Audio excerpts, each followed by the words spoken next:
Welcome students. Today our topic of lecture is digestive system problem. Digestive system problems जो हैं वो हमने last lecture में start किया था और इस लेक्चर में भी हमारा कंटिन्यू रहेगा क्योंकि हमने उसमें कवर नहीं किया पूरा। तो आज हमने डाइजेस्टिव सिस्टम प्रॉब्लम जो है वो पढ़ना है, वो है डायरिया, और उसको हम डिटेल में देखेंगे कि डायरिया के अफेक्ट्स क्या होते हैं, उसके सिम्टम्स क्या होते हैं और उसको क्योर कैसे होता है। वो सारा कुछ जो है हम आज की वीडियो में जो है वो पढ़ेंगे। तो सबसे पहले डायरिया जो है, डायरिया में क्या होता है और कैसे होता है। डायरिया कोई भी इन्फेक्टेड फूड को इनटेक करने की वजह से हो सकता है, एंड कभी कभी ऐसा भी होता है कि आप जो है वाटर जो इनटेक कर रहे हैं वो इन्फेक्टेड होता है, डर्टी वाटर की इनटेक की वजह से डायरिया आ जाता है, या फिर आपने जो फूड खाई है वो भी इन्फेक्टेड है। जब आपको डायरिया हो जाता है तो आपके बॉडी के जो वाइट ब्लड सेल्स होते हैं वो डिस्ट्रॉय करते हैं जर्म को, और डायरिया जो है आपका तब तक क्योर नहीं होता जब तक आपका इन्फेक्शन जो आपकी बॉडी में हुआ है वो क्लियर अप नहीं हो जाता। इन्फेक्टेड फूड खाने से क्या होता है कि आपकी बॉडी में जब भी कोई इन्फेक्टेड फूड जाती है तो वो आपका स्टमक जो है उसको वॉमिट कर देता है, आप बॉडी से बाहर रिमूव कर देता है। और क्या होता है कि आपको डायरिया जो है फ़ील होने से पहले ही आपकी बॉडी में, मतलब आपके डाइजेस्टिव सिस्टम में जो जर्म्स हैं वो ब्रीड करने लग जाते हैं और मल्टीप्लाई करने लग जाते हैं आपके जर्म्स जो होते हैं आपके डाइजेस्टिव सिस्टम में। फिर उसकी वजह से आपका जो स्टमक है वो फूड को वॉमिट कर देता है, और आपके जो वाइट ब्लड सेल्स होते हैं वो जो आपकी बॉडी में जर्म्स होते हैं उनको डिस्ट्रॉय करते हैं, और डायरिया जब तक क्लियर नहीं हो जाता तब तक वो अपना वर्क जो है वो करते रहते हैं। अब हम नेक्स्ट देख लेते हैं कि जो डायरिया है उसके अफेक्ट्स क्या क्या होते हैं आपकी बॉडी में।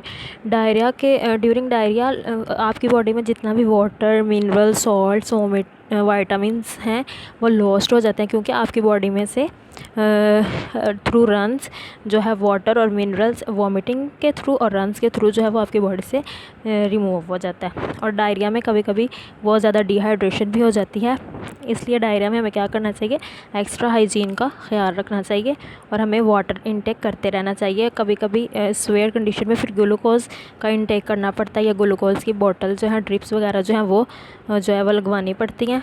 और डायरिया को बेस्ट यही है कि हम इन्फेक्टेड फूड ना खाएं और डर्टी वाटर ना इनटेक करें और अपने हाथ साफ़ रखें, जर्म्स वगैरह हमारी डाइजेस्टिव सिस्टम में ना जाएं, और हाइजीन का ख्याल रखें।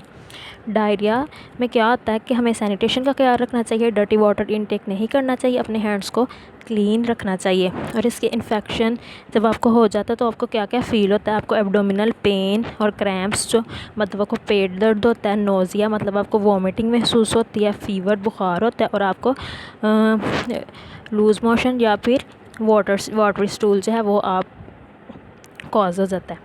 तो इन सब इससे बचने के लिए हमें बस अपनी हाइजीन का ख्याल रखना चाहिए। नेक्स्ट जो हमारा डिज़ीज़ है, डाइजेस्टिव प्रॉब्लम है, डिसऑर्डर है, दैट इज़ कॉन्स्टिपेशन।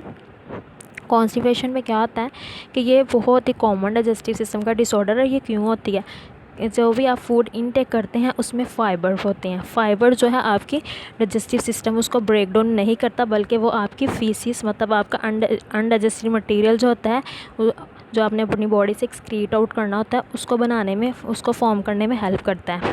और आपकी फीसिस जो अनडाइजेस्टिव मटेरियल जो है जब आपकी बॉडी से थ्रू एनस रिमूव होता है तो वो भी कुछ मसल्स उसमें हेल्प कर रहे होते हैं, उनकी मूवमेंट की वजह से आप जो हैं वो इसको बॉडी से एक्सक्रीट आउट कर सकते हैं।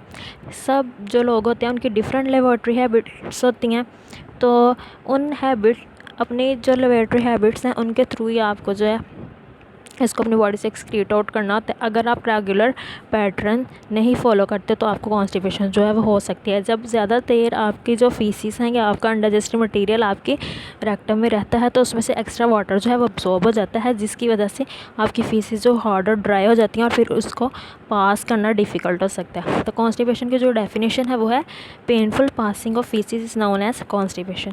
जब आपको फीसिस को रिमूव करने में मुश्किल होती है, डिफ़िकल्टी होती है, तो उसको हम क्या कहते हैं, कॉन्स्टिपेशन कहते हैं। कौन कौन सी फूड है जिसको इनटेक करने से जो है वो कॉन्स्टिपेशन हो सकती है, ये आपके सामने आपको पिक्चर में नज़र आ रही हैं। बनाना, मीट, चॉकलेट्स और भी काफ़ी कुछ, इन सब की वजह से आपको कॉन्स्टिपेशन जो है वो कॉज हो सकते हैं। कॉन्स्टिपेशन को हम क्योर कैसे कर सकते हैं, उसके प्रिवेंटिव मेजर्स कौन से हैं। हमें कॉन्स्टिपेशन को अवॉइड करने के लिए सबसे पहले जो करना है, हमें वाटर की इनटेक ज़्यादा करनी है, मतलब वाटर पीते रहना है। एक दिन में 12 ग्लास ऑफ वाटर जो है वो इनटेक करना चाहिए। और हमें ऐसी डाइट लेनी चाहिए जिसमें फ़ाइबर प्रेजेंट हो, क्योंकि फ़ाइबर ही हैं जो कि आपके डाइजेस्टिव सिस्टम में आपकी फीसिस बनाने में हेल्प करते हैं और बहुत इंपॉर्टेंट है आपके डाइजेस्टिव सिस्टम के लिए। और फाइबर वाली डाइट कौन कौन सी हो सकती है, ये आपके पिक्चर में आपके सामने है कि जो ग्रीन वेजिटेबल्स होती हैं उनमें फ़ाइबर प्रेजेंट होता है, और जो फ्रूट्स होते हैं उनका जो फ्रूट्स में भी है ना होता है प्रेजेंट फ़ाइबर। तो आपको फ्रूट्स लेने चाहिए ज़्यादा से ज़्यादा और वेजिटेबल्स खानी चाहिए ज़्यादा से ज़्यादा, ताकि आपकी बॉडी में फ़ाइबर, आपके डाइजेस्टिव सिस्टम में फ़ाइबर प्रेजेंट हो और आपकी जो है कॉन्स्टिपेशन कॉज ना करे।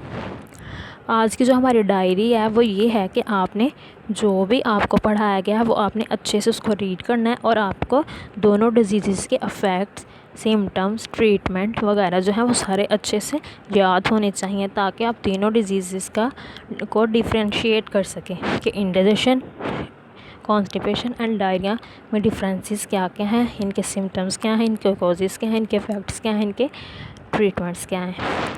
और थैंक यू स्टूडेंट्स।